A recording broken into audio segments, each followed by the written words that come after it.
পরবর্তী প্রশ্ন হচ্ছে, শয়তান তো জিনদের একজন, জিনরা কি শয়তানকে দেখতে পায়?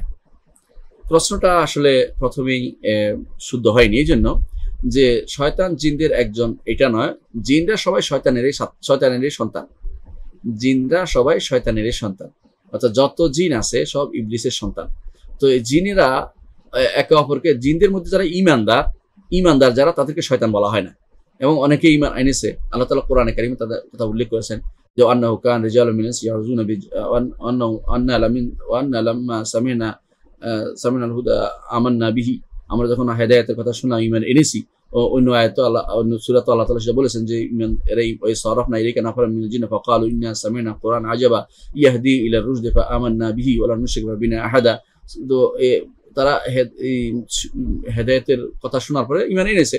যারা ইমান আনছে তাদেরকে শয়তান বলা হবে না, এরা জিন। জিন অর্থই হচ্ছে গোপন থাকে যারা, তাদেরকে দেখা যায় না। আল্লাহ বলেছেন ইন্নাহুম ইয়ারাউনা হুয়া ওয়া কাবিলুম মিন হাইসু লা তারাউনাহুম, তারা তোমাদেরকে দেখতে পায়, তোমরা তাদেরকে দেখতে পাও না। এটা হচ্ছে নিয়ম জিনরা। তো জিন এবং জিনরা সবাই হচ্ছে শয়তানের সন্তান, এটা হচ্ছে বিশুদ্ধতম মত। এই শয়তানের সন্তান যারা ইসলাম গ্রহণ করে, ইমান আনে, তাদেরকে আর শয়তান বলা হয় না। কিন্তু অন্য যারা আছে ইসলাম গ্রহণ করবে, তারা সবাই শয়তান, এবং তাদের সংখ্যায় সবচেয়ে বেশি। এদের একে অপরকে দেখতে পায় কিনা? হ্যাঁ, তারা একে অপরকে দেখতে পায়, এবং তারা একে অপরকে তাড়াতেও পারে। আপনারা জানেন যে অনেক সময় আলেমরা বলে যে তুমি ভালো নেক জিন, তাদেরকে বলে যে তুমি ওকে তাড়িয়ে দাও, তারা তাড়ানোর ব্যবস্থাও করে।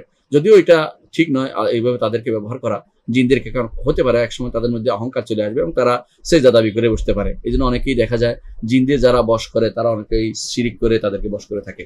এরপর ন্যাক জিন দিয়ে কেউ কি ভালো কাজ করতে পারবে? যদি কোনো প্রমাণিত হয় যে নেককার, সে সালাত দিনদার এবং তারা দিয়ে কোনো ভালো কাজ করাতে পারে, তাহলে ইসলামের শরীয়তে এটাকে নিষিদ্ধের মধ্যে পড়ে না। কিন্তু এটা প্রমাণ করবে কে ভালো মন্দ, এই জন্য এইদিকে মানুষকে উৎসাহ দেওয়া বা তাদেরকে সেদিকে যাওয়ার জন্য কোনোভাবেই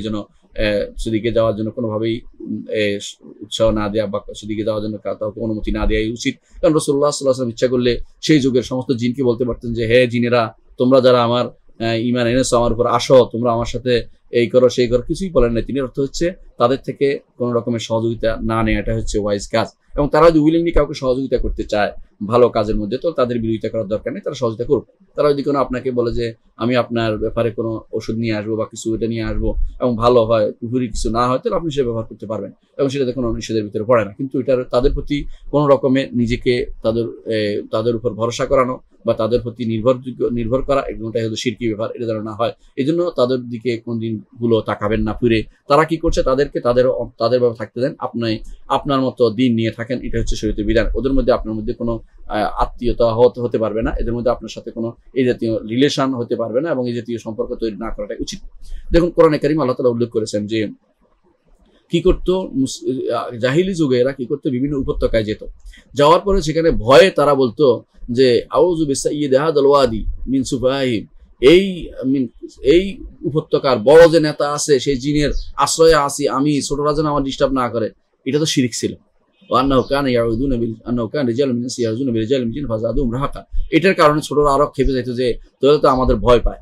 সাধারণত ভয় পাইলে জিনেরা একটু বেশিই ধরে, যারা সাহসী তাদের সামনে জিনেরা কখনো আসে না এবং তারা মনে করে যে আমাদের চেয়ে এরা বেশি শক্তিশালী, তারা কোনো ক্ষতি করতে পারে না। ভয় পেলেই ক্ষতিটা একটু বেশি করে তারা, কারণ তারা মনে করে যে এখন আমরা আরো কিছু করতে পারি, নিজেরা আস্তে আস্তে ফুলে ফুলে মোটা হয়ে যায় এবং ধীরে ধীরে শিরিক করে বসে। এই জন্য জিনদের দিয়ে কোনো উপকার নিবেন না। আর জিনদেরকে দেখতে পায় কিনা? হ্যাঁ, জিনরা শয়তানরা জিনদের দেখতে পায়, কারণ তারা একই প্রকৃতির এবং তারা একই বংশের। তো তাদের মধ্যে যারা ঈমান আনে তাদেরকে জিন বলা হয়, আর যারা ঈমানদার নয় তাদেরকে জিন শয়তান বলা হয়।